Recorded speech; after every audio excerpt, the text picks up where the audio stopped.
What is going on, everybody? I'm Linko, and today we're going to be talking about the classes in the revamped upcoming Souls-like Lords of the Fallen. If you clicked on this video, then odds are you're like me and you absolutely love the Dark Souls series, and from everything I've seen and read, Lords of the Fallen looks like it could be the most faithful recreation we've seen yet, which is absolutely awesome. We're going to go over an article released by IGN a little over a week ago. It talks about the classes, giving a brief overview, starting equipment, recommendations on stat allocation, and a short developer note for each class. The article will be linked in the description if you want to check it out. So starting off with the Hallowed Knight, it says the Hallowed Knight is a classic sword and board archetype who is very versatile with fast attack rate while having fairly good armor. Despite how heavy the armor looks, the class is medium encumbered, so there's our equipment load, allowing for decent dashes and rolls, open to spell casting from the onset. So, quality build, it's probably your standard knight in the Dark Souls series. That would be my guess. Starting gear is short sword, knight shield, heavy armor, grenades, and healing over time consumable. Stats to focus on in their opinion, ideally vitality and endurance for HP and stamina. So in this game, vitality is HP, where it is vigor in the Souls games. Vitality in the Souls games control your equipment load and your overall defense, I believe. Endurance seems to act the same. Can go either into agility for halberds and spears or radiance to cast spells. Agility is our dexterity, and then radiance is our faith. Cool. Note from the developer, this is an all-arounder, a jack of all trades, great defense, fast attacks, popular weapon, tossing grenades is always good fun, and most popular archetype, the errant knight. So if I was, they say the combat's closest to Dark Souls 3, I would say if I was going to compare this class to a starting class in that game, it would definitely be the knight. A knight is pretty much all around, mainly focuses on melee, but your magic doesn't lack that far behind if you want to put a few points into it. So I would say your basic knight. Also, it fits the bill. It looks like a knight, so I say that's what they were going for whenever they were designing this character.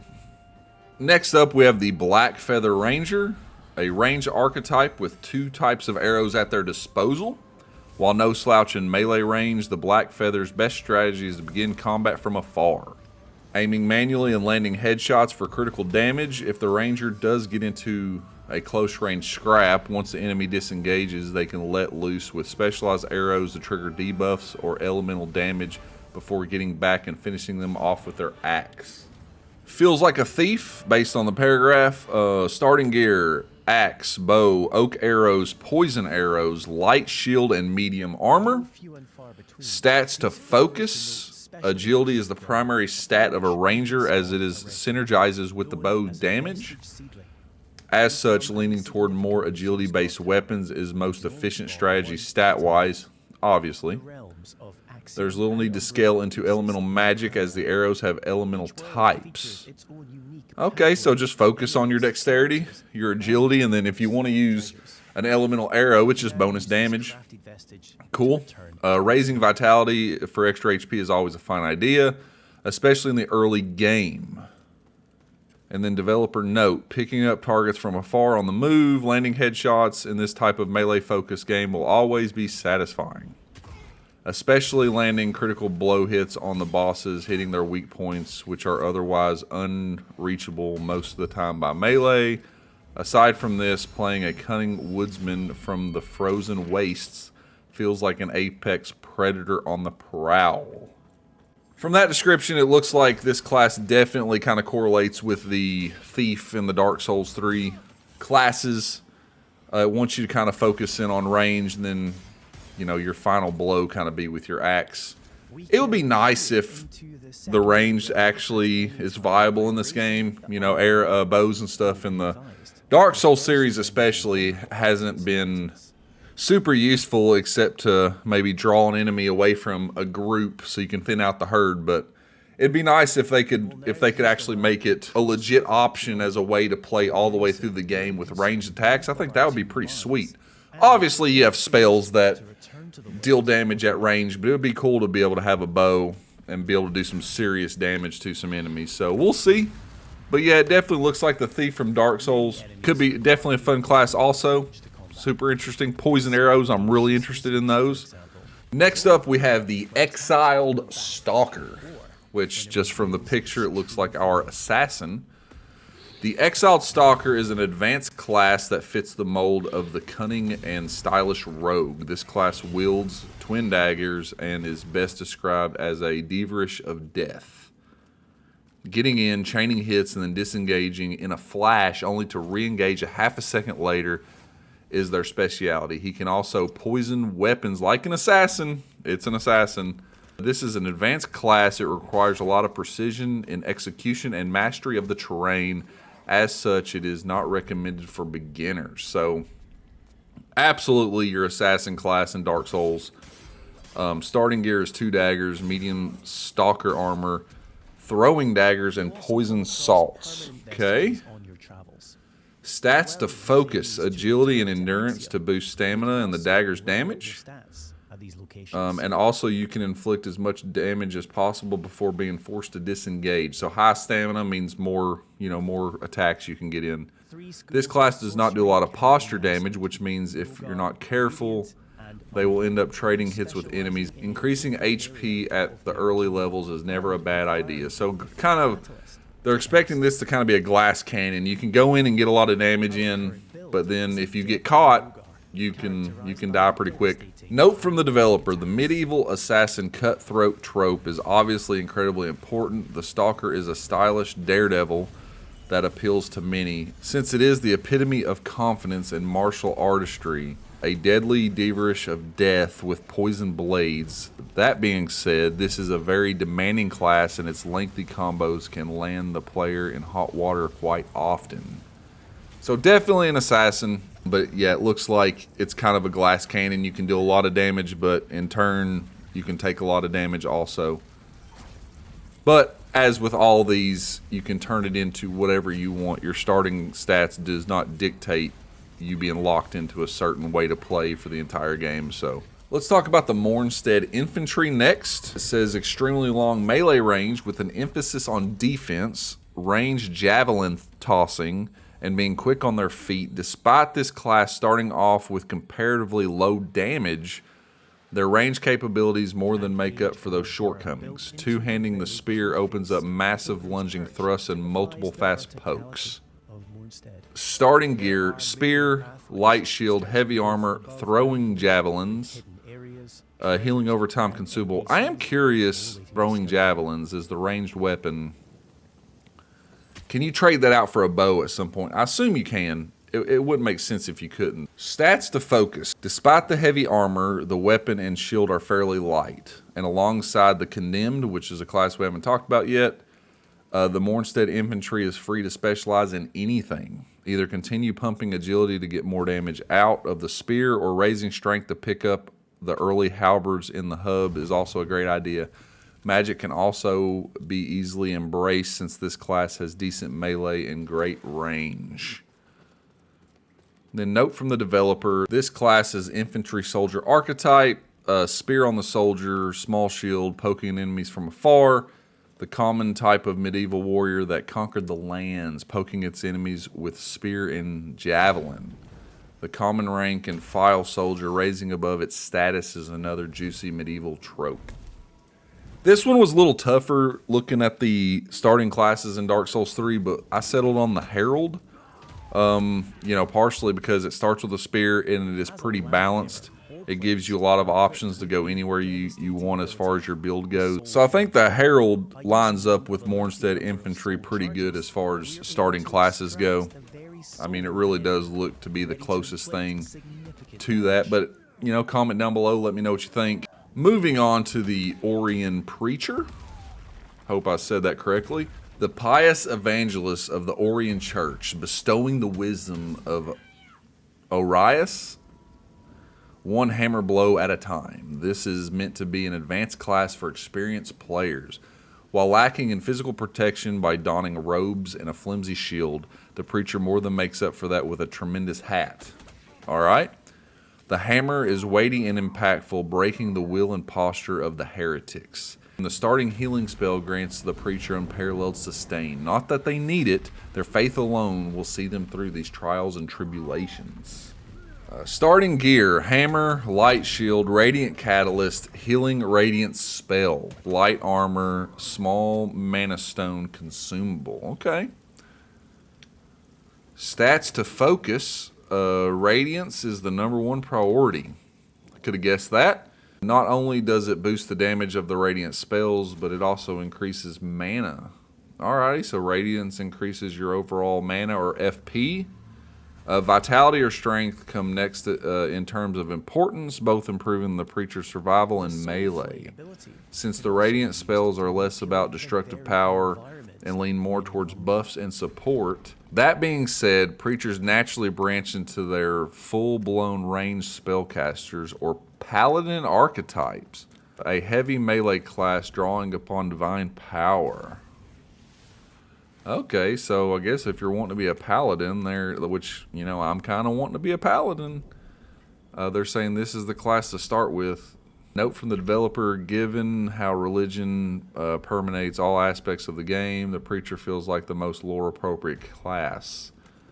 Bring justice to the heretics, redeeming the sentinels, and smiting the demonic back whence they came.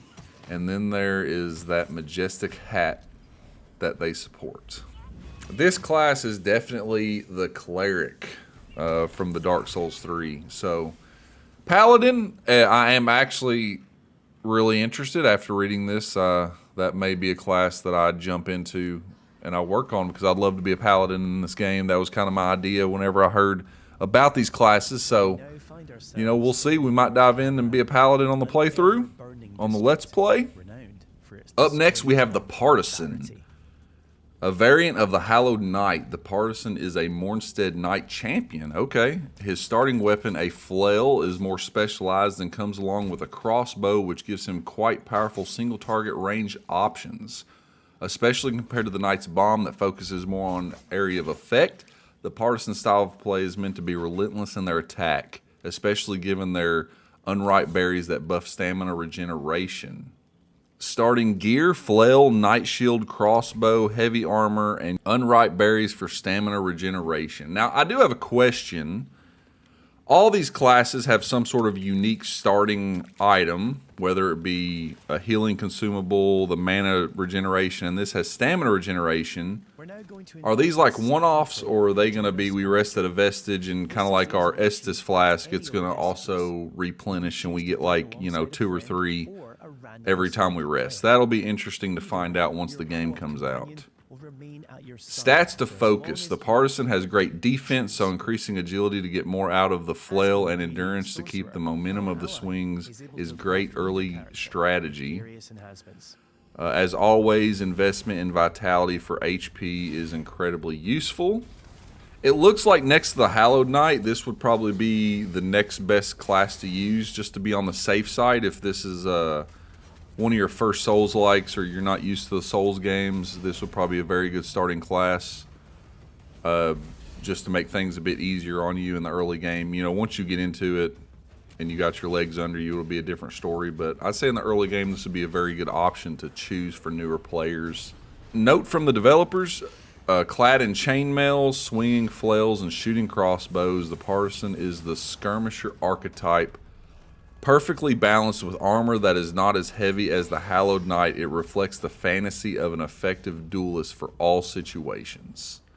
Yeah, I think this is a very safe class. When it comes to the comparison in Dark Souls 3, I would say this is very close to the Mercenary class. The Mercenary class is very, very balanced. It gives you a lot of options.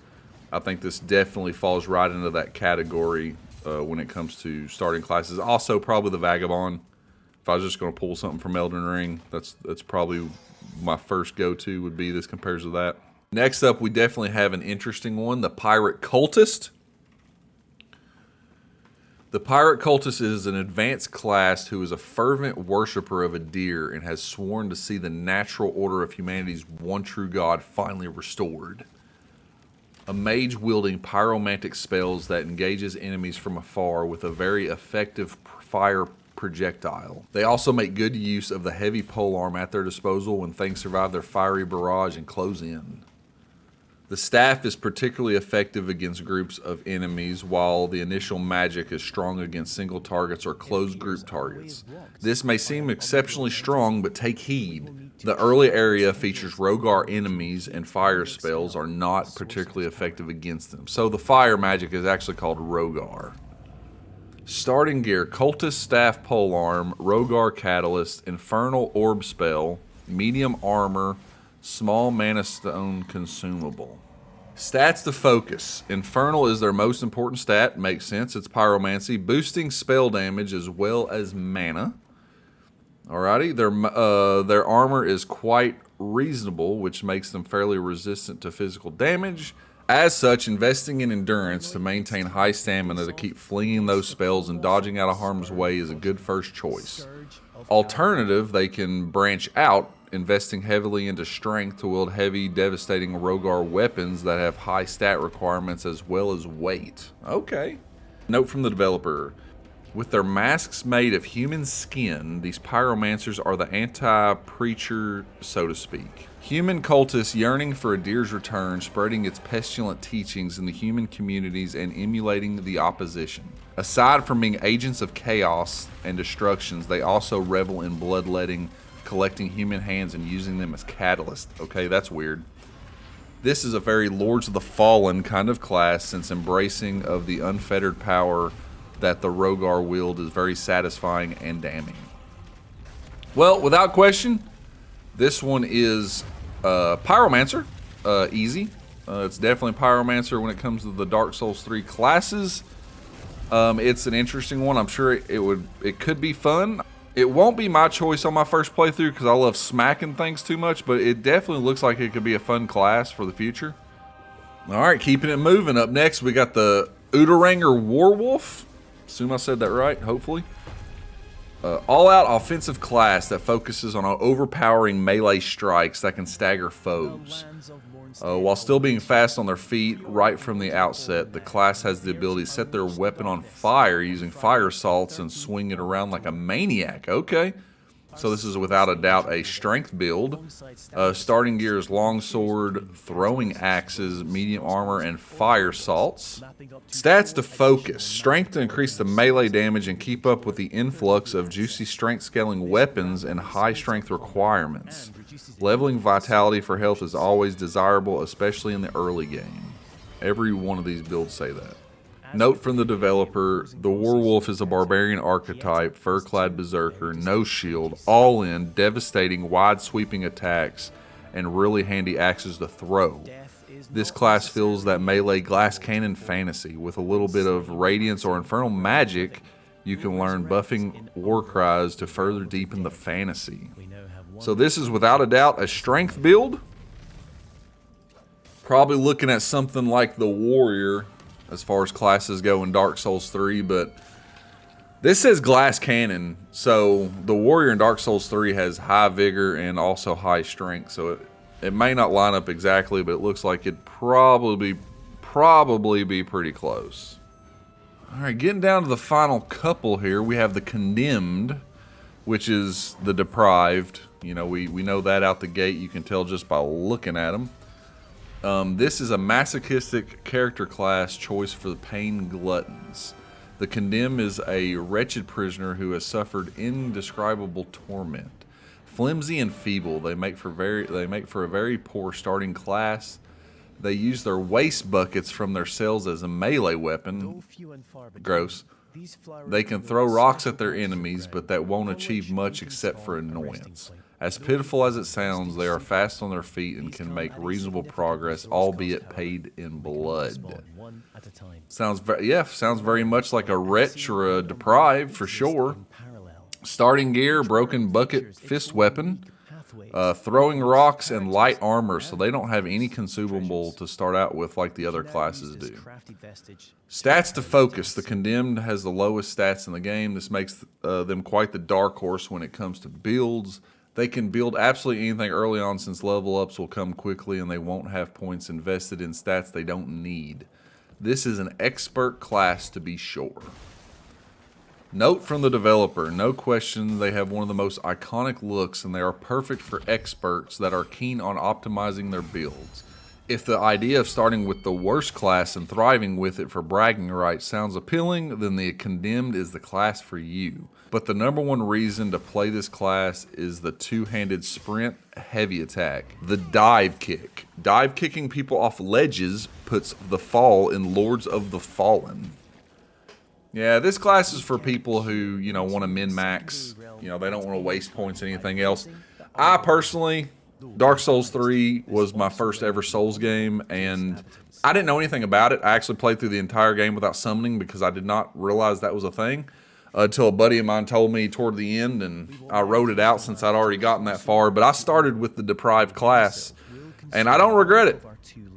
It was a rough way to go. I spent a long time in the High Wall of Lothric getting my butt kicked.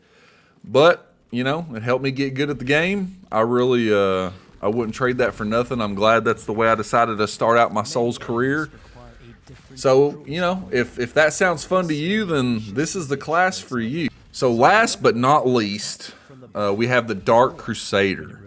Now, I only left this one for last because it's only available in the Deluxe Edition, but they did say it will be unlocked later on in the game in Standard Editions. I assume you just unlock the weapon and armor set. Maybe if you complete the game and you want to start a brand new character, then it will be available. But if you want to pay the extra $10, then it's available out the gate. But we have the Dark Crusader. It says a powerful melee class with radiant powers. A longsword capable of massive sweeps and deadly vertical strikes. The Crusader is indomitable in melee, even more so than the Hallowed Knight.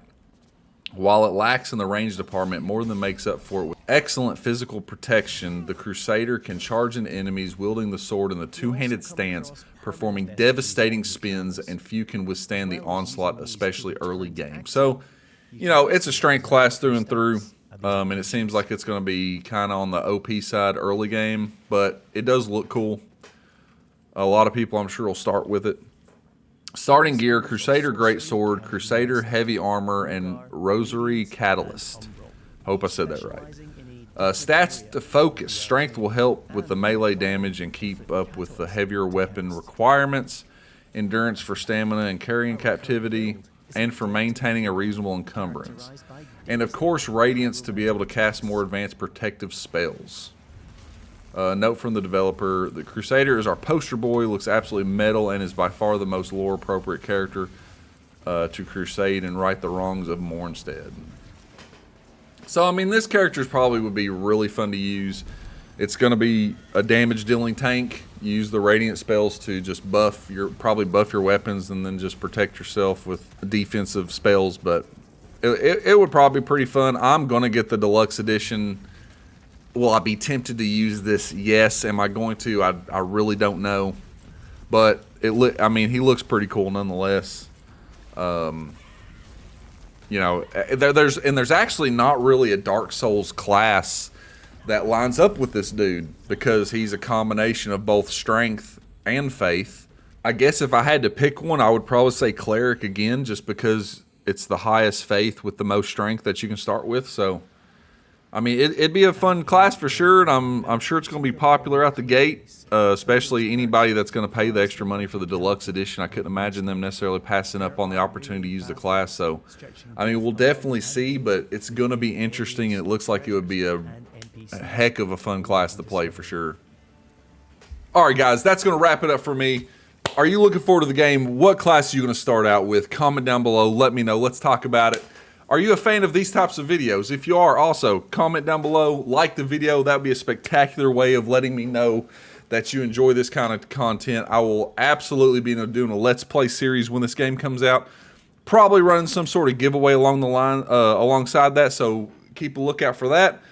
Also, I have another giveaway that I've been doing, although I'm clearly a ways away, but at 1,000 subs, I'm going to give away 3 $100 gift codes to the platform of your choice. All you have to do to enter in that is to be subscribed to the channel.